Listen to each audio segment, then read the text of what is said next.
তেল মশলা খেতে খেতে পেট যখন মাঝে মধ্যে একটু রেস্ট চায়, তখনই ঠিক আমি বানিয়ে ফেলি এরকম তেল মশলা ছাড়া তরকারি।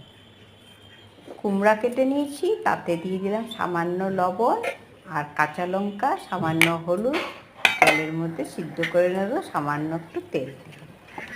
আর জলখাবারের জন্য আমি এখানে একটু গরম গরম রুটি বানিয়ে নিচ্ছি। প্রায় হয়ে এলে পর এর মধ্যে 1 চামচ ছাতু দিয়ে দিলাম, একটু টেক্সচারটা একটু ঘন করার জন্য। বাস হয়ে গেল আমার মশলা ছাড়া হালকা তরকারি।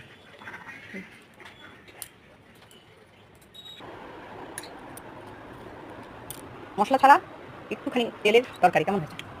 দারুণ। তার সাথে পেঁয়াজ, আদা, কিসের আচার এটা? টমেটো মুসুর। টমেটোর আচার, দারুণ।